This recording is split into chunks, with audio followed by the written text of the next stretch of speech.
सा एकदम से खुलता है जहाँ पर काले बालों वाली एक लंबी जादूगरनी हरे दुशाले में आती है। उसका चेहरा बहुत स्ट्रिक्ट था। उसे देखते ही हैरी के मन में पहला ये थॉट आया कि इसके साथ पंगा लेना तो ठीक नहीं होगा। प्रोफेसर मैगोनिकल फर्स्ट ईयर के बच्चे, हैग्रिड ने कहा। थैंक्स हैग्रिड, इन्हें से यहाँ से मैं ले जाऊंगी। फिर उन्होंने दरवाजे को इतना चौड़ा किया। प्रवेश हॉल इतना बड़ा था कि डसली का तो पूरा घर ही उनमें आ जाता। ग्रिंगॉट्स की तरह यहाँ पे भी पत्थर की दीवारों पे जलती हुई मशालों से रोशनी हो रही थी। सीलिंग तो इतनी ऊंची थी कि दिखती ही नहीं थी और ऊपर की मंजिलों तक जाने के लिए मार्बल की सीढ़ियां थी। सख्त पत्थर के फर्श पर वो लोग प्रोफेसर मैगोनिकल के पीछे पीछे चलने लगे। फिर राइट साइड की तरफ से दरवाजे से हैरी को सैकड़ों हल्की हल्की बच्चों की आवाजें सुनाई दी। लगता था कि स्कूल के बाकी बच्चे वहां पहले ही पहुंच चुके थे। प्रोफेसर लेकिन प्रोफेसर मैगोनिकल फर्स्ट ईयर के बच्चों को हॉल में ही नहीं ले गई, लेकिन उन्हें हॉल के पास वाले एक छोटे खाली कमरे में खड़ा कर दिया। फिर ये सारे बच्चे एक दूसरे से सट के खड़े थे और परेशानी की हालत में इधर उधर देख रहे थे। आमतौर पर वो इतने पास खड़े नहीं होते थे जितने कि आप थे।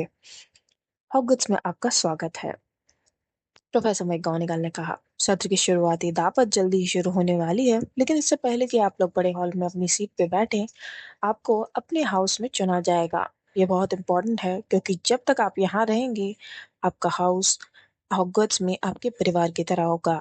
आप अपने हाउस के बाकी बच्चों के साथ क्लास में बैठेंगे, अपने हाउस के कमरे में सोएंगे और अपने ही हाउस के हॉल में अपना खाली टाइम भी बिताएंगे। कुल मिला के 4 हाउस हैं जिनके नाम है गरुड़द्वार, मेहनत का, शील घाट और नागशक्ति। हर हाउस का अपना शानदार इतिहास है और हर एक में बेहतरीन जादूगर और जादूगरनियां। जब तक आप हॉगवर्ट्स में रहेंगे, तब तक अच्छे कामों के लिए आपके हाउस को पॉइंट्स मिलते रहेंगे। जब भी किसी भी तरह का नियम आप लोग तोड़ेंगे, तो आपके हाउस के पॉइंट्स कम कर दिए जाएंगे। साल के अंत में सबसे ज्यादा पॉइंट मिलने वाले हाउस को हाउस कप दिया जाएगा, जो कि बहुत बड़ा सम्मान है। मुझे आशा है आप जिस भी हाउस में होंगे उसके लिए गौरव ही साबित होंगे। चुनने की रस्म पूरे स्कूल के सामने कुछ ही मिनटों में होगी। मैं सजेस्ट करती हूँ कि अब बेहतर होगा आप लोग यहीं पे वेट करें और जब आपका वक्त आएगा तो मैं आपको बुला लूंगी। उनकी आंखें एक पल के लिए नेविल की चोगी पर रुकी, जो कि बाएं कान के नीचे बंधा था, और फिर रॉन के नाक पे लगे धब्बे पे। हैरी तो घबरा के अपने बाल ठीक करने लगा। जब आप हमारे लिए तैयार हो जाएंगे तो मैं वापस आऊंगी, प्रोफेसर मैगोनिगल ने कहा, इसलिए शांति से यहाँ पर वेट करो। फिर वो चली गई। हैरी ने रॉन से पूछा, हमें हाउस के लिए चुना कैसे जाएगा? रॉन ने कहा, मुझे लगता है किसी तरह का टेस्ट देना होता है। फ्रेड ने तो यही कहा था कि इसमें बहुत दर्द होता है, लेकिन मुझे लगता है वो मजाक कर रहा था। हैरी का दिल तो धक ही रह गया। टेस्ट, और वो भी पूरी स्कूल के सामने? लेकिन उसे तो रद्दी पर भी जादू नहीं आता। हे भगवान, उसे न जाने क्या करना होगा। यहाँ तो कदम रखते ही उसे ऐसी किसी चीज की उम्मीद ही नहीं थी। उसने अपने चारों तरफ चिंता से देखा। सब लोग डरे हुए थे, कोई भी ज्यादा नहीं बोल रहा था सिवाय हरमाइनी ग्रेंजर के, जो अपने सारे लिखे हुए मंत्रों या सीखे हुए मंत्रों को दोबारा तेजी से रिपीट कर रही थी और सोच रही थी कि न जाने उसे कौन सा मंत्र यूज करना होगा। हैरी की बहुत कोशिश थी कि हरमाइनी की बातों पे उसका ध्यान न जाए, लेकिन फिर भी वो इतना ज्यादा नहीं घबराया था।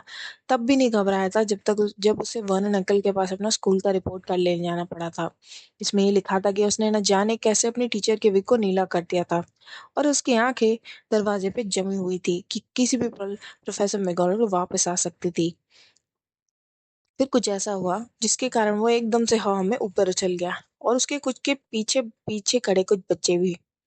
क्या बेवकूफी है!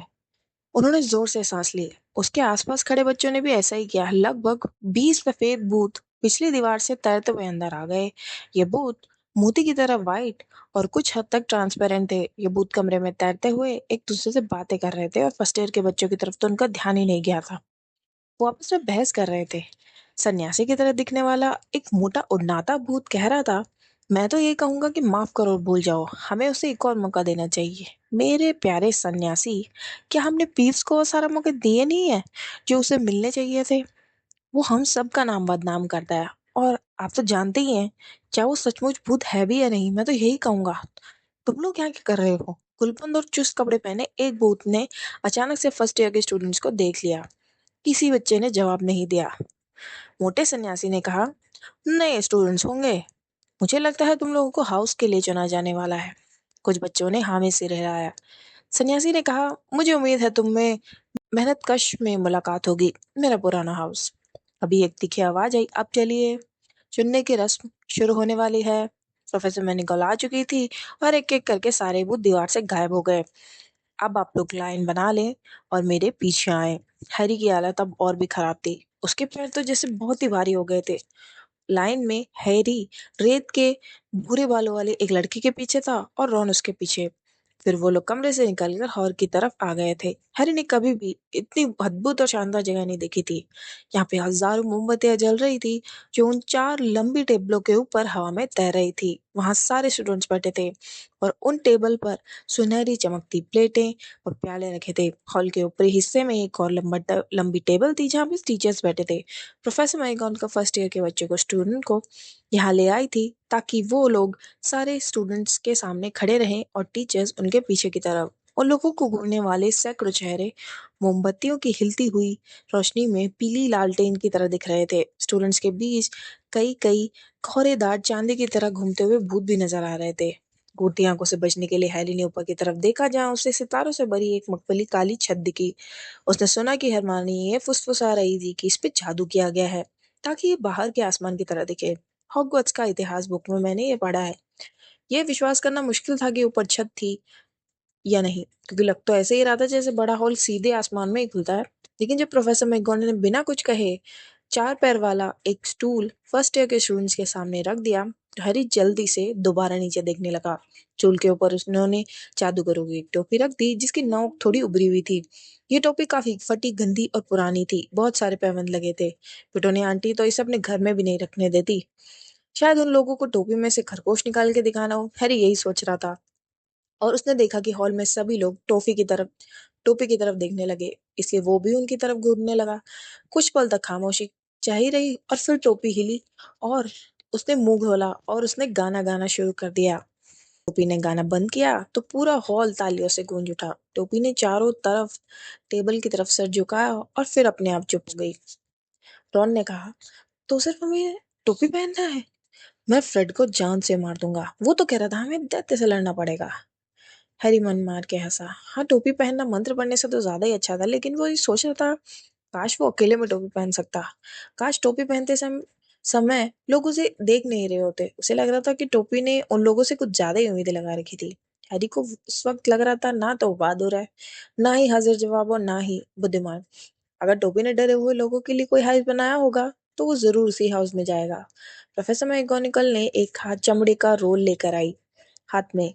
जब मैं आपका नाम बोलूं तब आप आकर टोपी पहनेंगे और स्टूल पे बैठेंगे ताकि आपको चुना जा सके, उन्होंने कहा।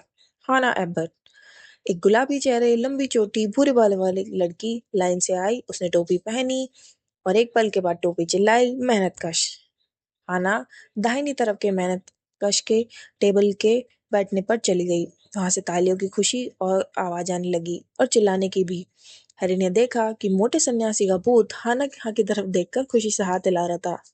सूजन बोन्स, टोपी ने कहा, मेहनत कश। टेरी बूट, टोपी ने कहा, चील घाट। इस बार लेफ्ट साइड से दूसरी टेबल पर तालियां बजने लगी। टेरी के पास आने पर चील घाट के कई दोस्त उसके हाथ मिलाने के लिए खड़े हुए। मैंड्री बॉकहर्स्ट भी चील घाट में गई, लेकिन लेवेंडर ब्राउन पहली नई गुरुद्वार बनी और सबसे बाईं तरफ की टेबल पर खुशी का शोर उठा। हरी देख ही रहा था कि रॉन के वीजली ब्रदर्स भी सीटी बजा रहे थे। मिलिसेंट ब्रुलस्टोड पहली नागशक्ति बनी। शायद नागशक्ति के बारे में जो उसने सुना था उसकी वजह से हैरी की कल्पना हो, लेकिन उसके मन में ये थॉट आया कि नागशक्ति के स्टूडेंट जो थे वो काफी बुरे दिख रहे थे। उसे लगा जैसे उसकी तबीयत खराब हो रही थी। उसे याद था कि उसके पुराने स्कूल में गेम्स पीरियड में टीम बांटते समय होता क्या था। उसे हमेशा सबसे आखिर में चुना जाता था।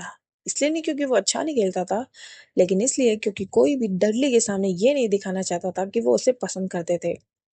जस्टिन फिंच फ्लेचली, मेहनतकश। हैरी ने देखा कि कई बार टोपी हाउस का नाम एकदम से बता देती थी, लेकिन कई बार उसे फैसला करने में थोड़ा टाइम लगता था।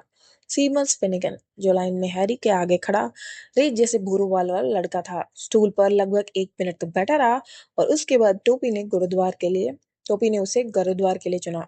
हरमाइनी ग्रेंजर, हरमाइनी लगभग दौड़ती हुई स्टूल तक गई और एक्साइटेड होकर टोपी को अपने सर में घुसा लिया। गरुड़द्वार, टोपी ने कहा। रोहन के मुंह से हाँ ही निकल गई। हैरी के मन में एक अजीब सा थॉट आया, क्योंकि जब भी वो घबराया होता था तो उसके मन में हमेशा अजीब से विचार आते थे। क्या होगा अगर उसे चुना ही ना जाए? क्या होगा अगर वो टोपी को अपनी आंखों के सामने लगातार बैठक देखता रहे और फिर प्रोफेसर मैकगोनागल उसके सिर से टोपी हटा के कहीं कि कहीं कोई गलती हुई और उसे वापस ट्रेन में बैठा के घर ना भेज दे। जब मेंढक घुमाने वाले लड़के नेविल लॉन्गबॉटम का नाम आया तो वो स्टूल तक ज्यादा टाइम गिर गया और टोपी को नेविल के बारे में फैसला करने में काफी टाइम लगा, लेकिन आखिरकार उसने कहा गरुड़द्वार। तो नेविल उसे उतारे बिना ही दौड़ पड़ा और फिर हंसी के फुहारे के बीच वो वापस लौटा और उसने टोपी मागरा मैकडल को दे दी। लेकिन जब मेलफॉय का नाम आया तो वह करते हुए आया और उसकी इच्छा तत्काल ही पूरी होगी। टोपी ने उसके सर को बस छुआ ही था और वो चीख पड़ी, नाक शक्ति। मेलफॉय अपने दोस्त क्रैब और कॉयल के पास बैठने चला गया। वो काफी खुश दिख रहा था। अब ज्यादा लोग नहीं बचे थे। मून, नॉट, पर्किंसन, फिर फिर जुड़वा बहनों की जोड़ी पाटिल पाटिल और सैली एंड पंक्स और फिर आखिरकार हैरी पॉटर। जब हैरी का नाम आया तो सब लोग फुसफुसाने लगे, पूरे हॉल में आग चलने लगी और हल्की हल्की आवाजें सुनाई दी। क्या कहा? पॉटर? Harry Potter? हैरी ने टोपी को अपनी आंखों के ऊपर गिनने से पहले जो आखिरी दृश्य देखा था वो ये था कि हॉल के लोग उसे ठीक से देखने के लिए अपनी गर्दन ऊंची कर रहे थे। अगले ही पल टोपी के काले अंदरूनी हिस्से को देख रहा था और ये वेट कर रहा था। टोपी ने कहा, मुश्किल है, बहुत मुश्किल है। काफी हिम्मत दिखती है तुम्हें, दिमाग भी तेज है तुम्हारा, बहुत हुनर है तुम्हें और हे भगवान अपनी पहचान बनाने का इरादा भी। ये बहुत ही दिलचस्प है। तो मैं तुम्हें रखूं कहाँ? हैरी कहता है, नाक शक्ति नहीं, नाक शक्ति नहीं, नाक शक्ति नहीं। क्या तुम्हें पक्का यकीन है? सोच लो, तुम महान बन सकते हो और महान बनने के सारे लक्षण हैं तुम्हें, और नाक शक्ति महान बनने में तुम्हारी मदद करेगा, इसमें कोई शक नहीं। ठीक है, अगर तुम यही चाहते हो तो तुम्हारा हाउस होगा गरुड़द्वार। हैरी ने सुना कि टोपी के आखिरी शब्द पूरे हॉल के सामने चिल्लाकर बोला था। फिर उसने अपनी टोपी उतारी और कांपते हुए कदमों से गुरुद्वार की टेबल की तरफ गया। चुने जाने के लिए नाक शक्ति चुने जाने के और नाक शक्ति में ना जाने पर उसे इतनी ज्यादा राहत मिली कि उसका ध्यान इस तरफ गया ही नहीं कि उसके चुने जाने पे सबसे ज्यादा तालियां बजी। प्रीफेक्ट पर्सी उठा और उसने हैरी से हाथ मिलाया। फिर वीजली ब्रदर्स भी चिल्लाए, हमें पॉटर मिल गया, हमें पॉटर मिल गया। हैरी उस गुलबंद पहने भूत के सामने बैठ गया जिसे वो पहले ही देख चुका था। फिर भूत ने उसकी बांह थपथपाई और हैरी को अचानक ऐसा महसूस हुआ जैसे उसका हाथ बर्फ के पानी की बाल्टी में डाल दिया गया हो। अब वो ऊंची टेबल को ठीक से देख सकता था। उसके सबसे करीब के कोने पे हैग्रिड था। हैरी और हैग्रिड की आंख जब मिली तो हैग्रिड ने अंगूठा ऊपर ऊपर करके उसे बधाई दी।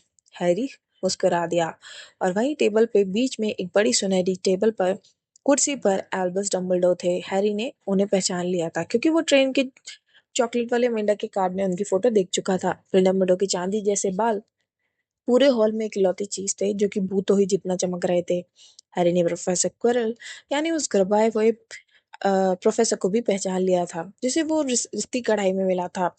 बड़ी बैंगनी पगड़ी में वो काफी अजीब लग रहे थे। और अब चुने जाने के लिए सिर्फ 3 लोग बचे थे।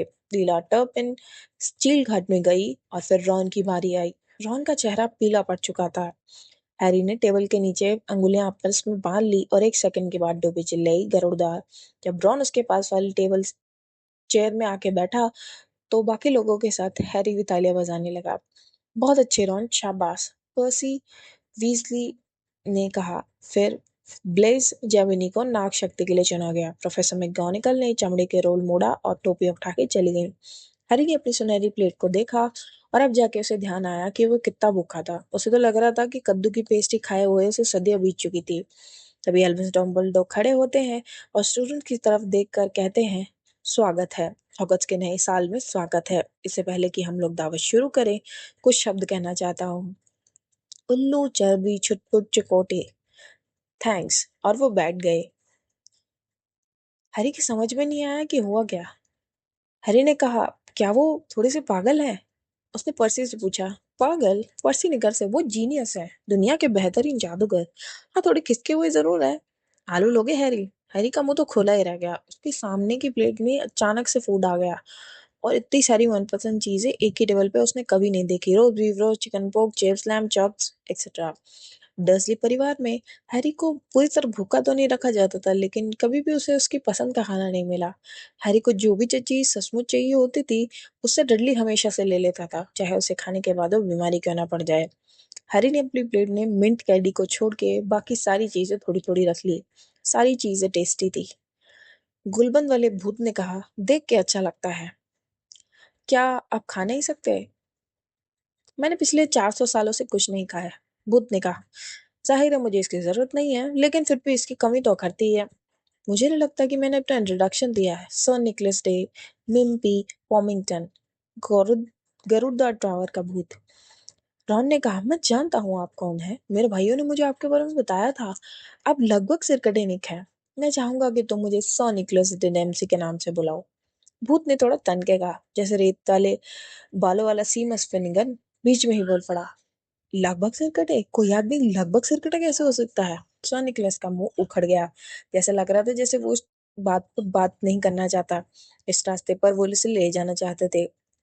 इस तरह उसने चिढ़ते हुए कहा। फिर उसने अपने बायां कान पकड़ा और झटक दिया। उसका पूरा सिर गर्दन से लटक गया, कंधों पे गिर गया, मानो ये किसी कब्जे पर झूल रहा हो। साफ ही दिख रहा था कि किसी ने उसकी गर्दन काटने की कोशिश की, लेकिन उसने काम में ठीक से नहीं किया। उसके चेहरे पे आश्चर्य का भाव देख के लगभग इस सिरकटिकेश ने खुश होकर अपने सर को वापस गर्दन पे लगा लिया और खांसते हुए कहा, तो गुरुद्वार के नए स्टूडेंट्स, मुझे आशा है कि इस साल हाउस चैंपियनशिप जीतने में तुम लोग हमारी मदद करोगे। भरद्वाज इतने लंबे समय तक बिना जीते कभी नहीं रहा। नाग शक्ति लगातार 6 सालों से जीत रहा है और खूनी नवाब को सहन करना अब मुश्किल होता जा रहा है। वो नाग शक्ति का भूत है। हैरी ने नाग शक्ति के टेबल पर देखा। वहां पर एक भयानक सा भूत बैठा था, जिसकी घुटती आंखें भावहीन थी। चेहरा काफी दुबला और कपड़े चांदी जैसे खून से रंगे थे। हैरी को देख के खुशी हुई कि वो भूत मेल्फॉय के ठीक पास बैठा था, जो इस बैठक व्यवस्था से काफी खुश नहीं लग रहा था। उसके कपड़ों पे इतना खून कैसे लगा हुआ है? सीमस फिनिगन ने पूछा। निक ने कहा, मैंने कभी पूछा नहीं उससे। जब सबने वह पेट खा लिया तो बचा हुआ खाना उनकी प्लेट से गायब हो गया। फिर एक पल के बाद पुडिंग्स आई। हर स्वाद की आइसक्रीम्स थी, apple pie, trickle pastry, sponge cake, strawberry. जब हैरी ने ट्रिकल पेस्ट्री खाना शुरू किया तो चर्चा उनकी फैमिली तक पहुंच गई। सीमस फेनिगन ने कहा, मैं मिला जुला हूँ। मेरे डैडी मगलू हैं और मम्मी जादूगरनी। मम्मी ने अपनी जादूगरनी होने की बात उन्हें कभी नहीं बताई थी, जब तक कि उनकी शादी नहीं हो गई। ये सुनकर उनके तो होश ही उड़ गए थे। बाकी लोग हंसे। और तुम नेविल? रॉन ने पूछा। मेरी दादी ने मुझे पाला है और वो जादूगरनी है, लेकिन मेरे पूरे परिवार यही सोचता था कि मैं शुरू से ही मगलू हूँ। एल्गी दादाजी हमेशा मुझे असावधान पाने की कोशिश करते रहते थे, ताकि मुझसे कोई जादू का कोई सबूत हासिल कर ले। उन्होंने मुझे एक बार ब्लैक कूल पायर के किनारे से धक्का दे दिया। मैं लगभग डूब ही चुका था, लेकिन तब तक कुछ कूद नहीं हुआ तब तक कुछ नहीं हुआ जब तक मैं 8 साल का नहीं हुआ। एक दिन एल के दादाजी चाय पे आए और वो मेरे पैर पकड़कर मुझे ऊपर वाली मंजिल की खिड़की से लटका रहे थे। तभी एनेट दादी ने उन्हें खाने के लिए केक दे दिया। ध्यान बढ़ जाने की वजह से एल के दादाजी ने मुझे छोड़ दिया, लेकिन मैं उछल कर नीचे गया और पूरे बगीचे और सड़क तक। वो लोग सचमुच खुश थे। दादी तो इतनी खुश थी कि रोने लगी। और जब मुझे स्कूल में दाखिला मिला तो उनके चेहरा देखने लायक था। वो सोच रहे थे कि मुझे यहाँ आने जितना जादू नहीं होगा। हल्की जी इतने खुश थे कि उन्होंने मुझे मेंढक ही दिला दिया। हैरी के दूसरी तरफ पर्सी बीजली और हरमाइनी पढ़ाई के बारे में बातें कर रहे थे। मुझे आशा है वो लोग तत्काल पढ़ाई शुरू कर देंगे। सीखने को कितना कुछ है। मेरी रुचि खास तौर पे रूप परिवर्तन में है, यानी किसी भी चीज को किसी दूसरी चीज में बदलना। जाहिर है इससे बहुत टाइम लगता होगा सीखने में। शुरुआत में तुम्हें छोटी चीजें सिखाई जाएंगी, जैसे माचिस की तीली को सुई में बदलना, इस तरह की चीजें। हैरी के शरीर में अब काफी गर्मी आ चुकी थी और उसे नींद आ रही थी, और उसने एक बार फिर ऊंची टेबल की तरफ देखा। हैग्रिड अपने प्याले में कुछ पी रहा था और प्रोफेसर मैगोनिकल प्रोफेसर डम्बलडोर से बात कर रही थी। और अजीबोगरीब पगड़ी पहने प्रोफेसर क्विरल एक टीचर से बात कर रहे थे। उस टीचर के बाल काफी काले और चिपचिपे थे, नाक मुड़ी और चमड़ी पीली थी। वो एकदम से अचानक हुआ। बूढ़ी नाक वाले टीचर ने कुरिल की पगड़ी के पास से हैरी की आंखों में सीधा देखा और हैरी के माथे के निशान में तेज दर्द उठा। आउच! हैरी ने हाथ अपना सर पे ठोका। वसी ने पूछा, क्या हुआ? कुछ नहीं। दर्द इस तरह अचानक आया, उसी तरह अचानक चला गया, लेकिन टीचर की नजरों से हैरी का जो एहसास था वो हटाना इतना आसान नहीं था। यह एहसास था कि वो हैरी को बिल्कुल पसंद नहीं करते थे। प्रोफेसर किरल से बात करने वाले टीचर है कौन? उसने पर्सी से पूछा, अच्छा तो तुम क्विरल को पहले से जानते हो? कोई हैरान नहीं, क्विरल इतने घबराए हुए हैं क्योंकि वो प्रोफेसर स्नेप से बात कर रहे हैं। प्रोफेसर स्नेप जादुई खाड़े का सब्जेक्ट पढ़ाते हैं क्योंकि वो ये विषय पढ़ाना नहीं चाहते थे। सबको मालूम है कि वो क्विरल की जगह पढ़ाना चाहते हैं। गुप्त कलाओं से रक्षा के बारे में स्नेप को बहुत ज्यादा ज्ञान है। हैरी ने कुछ समय तक स्नेप को देखा, लेकिन स्नेप ने दोबारा उसकी तरफ नहीं देखा और फिर एंड में पुडिंग्स भी खत्म हो गई और प्रोफेसर डम्बलडोर एक बार फिर खड़े हुए और हॉल में खामोशी हो गई। अच्छा, जब सब हमने खाना पी लिया है तो मैं आपसे कुछ कहना चाहूंगा। साल की शुरुआत में आपको कुछ बातें बताना चाहता हूँ। फर्स्ट ईयर के बच्चे ध्यान रखें कि वो अंधेरे जंगल में किसी भी हालत में नहीं जाएंगे और हमारे कुछ सीनियर स्टूडेंट्स भी इसका ध्यान रखें। डम्बलडोर की नजर वीजली ब्रदर्स पर गई। हमारे चौकीदार मिस्टर फिल्च इस बात का ध्यान रखेंगे और मुझे उम्मीद है कि मैं आप सबको याद दिला दूं कि पीरियड्स के बीच में गलियारों में जादू करना मना है। क्विडिच के ट्रायल्स सत्र के दूसरे सप्ताह में शुरू होंगे। अपनी हाउस टीम के लिए खेलने में जिसकी दिशा दिलचस्पी है वो भी मैडम हुड से कांटेक्ट कर सकते हैं। और एंड में मैं आपको यही कहना चाहूंगा, इस साल तीसरी मंजिल के दाहिने हिस्से के गलियारे में जाना मना है, वरना आप दर्दनाक मौत मर सकते हैं। हैरी हंसा, लेकिन वो उन गिने चुने लोगों में से था जिन्होंने ऐसा किया। वो सीरियस तो नहीं है, उसने पर्सी के कान ने कहा। पर्सी ने कहा, बिल्कुल होंगे। ये अजीब है क्योंकि आमतौर पर वो हमें कारण बताते हैं कि हमें कहीं भी जाने की जरूरत क्यों नहीं है। सब जानते हैं जंगल में खतरनाक जानवर हैं। मुझे लगता है कम से कम उन्हें हमें प्रीफेक्ट्स को तो बता ही देना चाहिए। और अब इससे पहले कि हम बिस्तर पे जाएं, हम अपने स्कूल का गीत गाएंगे। डम्बलडोर चिल्लाए और हैरी ने देखा कि बाकी टीचर्स की मुस्कुराहट थोड़ी कम हो गई। डम्बलडोर ने अपनी छड़ी को हल्का से झटका दिया और जैसे वो मक्खी भगाना चाहते हो और एक लंबी सुनहरी रिबन निकले। सब अपनी मनपसंद धुन चुन ले और अब हम शुरू करते हैं। उन्होंने हॉगवर्ट्स का गाना गाया। हर एक ने सॉन्ग को अलग अलग टाइम पे खत्म किया और एंड में केवल वेजी ब्रदर्स ही बहुत धीरे राग में गा रहे थे। डम्बलडोर ने अपनी छड़ी से उनकी आखिरी लाइन को खत्म किया। गीत खत्म होने के बाद लोगों ने तालियां बजाई और डम्बलडोर ने सबसे तेज ताली बजाई। आह, म्यूजिक। हम यहाँ तो जादू करते हैं, लेकिन उससे भी बड़ा जादू है म्यूजिक। और अब सोने का टाइम, आप लोग यहाँ से जा सकते हैं। घर द्वार के फर्स्ट ईयर के स्टूडेंट्स बातें करती भीड़ से गुजरते हुए पर्सी के पीछे पीछे चल दिए। वो लोग बड़े हॉल से निकल के मार्बल की सीढ़ियों पे चढ़ने लगे। हैरी के पैर हैरी के पैर फिर से बहुत भारी हो गए थे, लेकिन सिर्फ इसलिए क्योंकि वो काफी थका हुआ था और उसने इतना ज्यादा खा लिया था कि उसने नींद आ रही थी। और उसे ये देख के भी हैरानी नहीं हुई कि गलियारों में लगी तस्वीरों के लोग बातें कर रहे थे आपस में और उनके पास से गुजरते वक्त इशारा भी कर रहे थे। जब पर्सी दोबारा उन्हें ऐसे दरवाजों से ले गया तो फिसलने वाली पैनल पैनल और झूलते हुए पर्दों के बीच छिपे हुए थे। तो उसे कोई हैरानी नहीं हुई। सारे बच्चे जमाई लेते हुए अपने पैरों को घसीटते हुए सीढ़ियों पर चढ़ रहे थे, लेकिन सीढ़ियां खत्म ही नहीं हो रही थी। हैरी सोच रहा था कि अभी उन्हें और कितनी दूर जाना पड़ेगा। फिर वो अचानक रुक गए। छड़ियों का एक गट्ठर बीच में आ गया तैरता हुआ, और जब पर्सी आगे बढ़ा तो गट्ठर छड़ियों को एक एक करके हटाने लगा। पीव्स है, पर्सी ने कहा, एक भूत। पीव्स, सामने आओ। जवाब में एक तेज और बेहुदा आवाज आई, जो गुब्बारे में से हवा निकल रही हो जैसे। क्या तुम चाहते हो मैं खूनी नवाब को बुलाऊं? फटाक जैसी आवाज और कुटिल काली आंखों वाला चौड़े मुंह वाला एक नाटा आदमी सामने आया, जो हवा में तैर रहा था, छट्टियों का गट्ठर पकड़े। "हम्म," उसने बुरी सी किलकिलाहट के फर्स्ट ईयर के बच्चे इली ली कितनी मजेदार बात है। ये सुनकर उनकी तरफ झटका झपटा और अपने सर को झुका दिया। दूर हटो पीस, वरना मैं नवाब को इस बारे में बता दूंगा, सचमुच बता दूंगा, पर्सी ने कहा। पर्सी ने अपनी जीभ बाहर निकाली। पीव्स ने अपनी जीभ बाहर निकाली और गायब हो गया, लेकिन जाते जाते वो छड़ियों को नेविल के सिर पे गिराता हुआ गया। उन्होंने दूर से दूर जाते हुए सुना और जाते जाते सजावटी अ, आमर से टकराता हुआ गया। जब वो लोग दोबारा चलने लगे तो पर्सी ने कहा, तुम्हें पीस से बच के रहना पड़ेगा। खूनी नवाब भी है जो उसे काबू कर सकता है। वो हम प्रीफेक्ट तक के नहीं सुनता। जो हम आ ही गए। गलियारे के आखिरी सिरे पे गुलाबी रेशम की पोशाक में एक मोटी औरत की तस्वीर थी। उसने पूछा, पासवर्ड? पर्सी ने कहा, कैपर ट्रिगोनस। तस्वीर आगे की तरफ झुक गई। दीवार में एक गोल छेद दिखा। वो सब उसमें घुस गए। नेविल को एक पैर उठाने के लिए सहारे की जरूरत पड़ी और उन लोगों ने खुद को गुरुद्वार के हॉल में पाया। ये गद्देदार कुर्सियों से भरा एक गोल कमरा था। पर्सी ने लड़कियों को एक दरवाजे से उनके कमरे में कहा पहुंचाया और लड़कों को दूसरे कमरे तक। जाहिर था कि वो लोग टावर में पहुंच चुके थे। उन्होंने आखिरकार अपने बिस्तर खोज लिए, जिसमें 5 पलंग थे, जिन पे गहरे लाल मखमल के पर्दे थे। उनके संदूक पहले ही आ चुके थे और वो इतने थके थे कि बात करने का तो सवाल ही नहीं उठता था। उन्हें अपना अपना पजामा पहना और बिस्तर पर लुढ़क गए। रॉन ने कहा, खाना शानदार था ना? पर्दे के पीछे से हैरी से बुदबुदा के कहा, दूर हटो स्कैबस, वो मेरी चादर को उतर रहा है। हैरी रॉन से पूछने वाला था कि क्या उसने ट्रिकल पेस्ट्री खाई, लेकिन इससे पहले वो पूछता, रॉन सो चुका था। शायद हैरी ने कुछ ज्यादा ही खा लिया था, क्योंकि उसे एक अजीब सा सपना दिखा। प्रोफेसर क्रिकल की पगड़ी पहने था, जो उससे बातें कर रही थी और उसे बता रही थी कि उसे तत्काल ही नाग शक्ति में जाना पड़ेगा, क्योंकि यही उसकी तकदीर में लिखा है। हैरी ने पगड़ी को बताया कि वह नाग शक्ति में नहीं रहना चाहता। पगड़ी और भी भारी होती गई। हैरी ने उसे उतार कर फेंकने की कोशिश की, लेकिन पगड़ी उसके सिर पे कसती गई।